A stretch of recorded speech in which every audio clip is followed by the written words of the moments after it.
It's been a whole week and there were no coups in Africa. I'm Dr. K. I'm a political scientist that looks at how information is shared.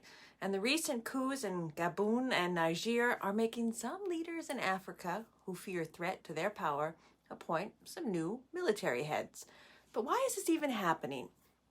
Inside conditions, but also outside influence. Africa's Coup Belt region, stretching from Sudan to Niger, has seen a resurgence of coups attributed to a weakening global order that fosters political upheaval.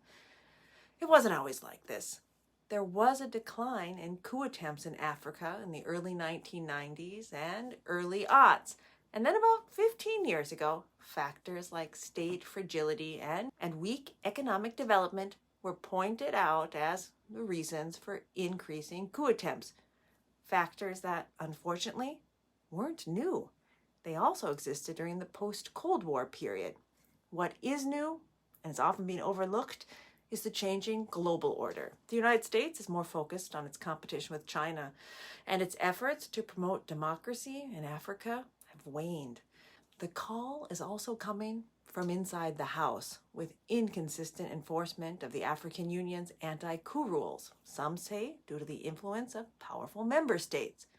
For whatever reasons, the rules-based global order is weaker, and we're seeing the rise of what we can call assertive middle powers, like the Gulf states, Egypt, Turkey, and Russia. Countries that are seeking to expand their influence. They often involve themselves in African affairs, especially in the Coup Belt.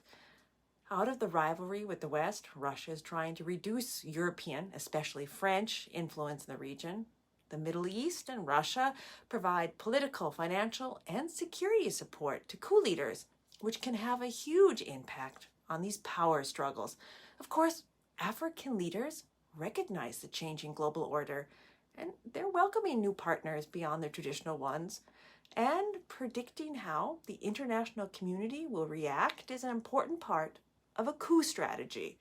In the past, coup leaders had a hard time staying in power if the international community applied sanctions.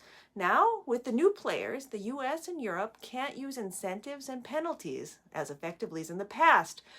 But Russia's engagement with coup leaders does have drawbacks, as it strengthens autocrats, destabilizes states, and follows a pattern of creating dependencies. What should we be watching for? There's not much I can say here, because as one expert put it, the thing about successful coups is that you don't easily see them coming.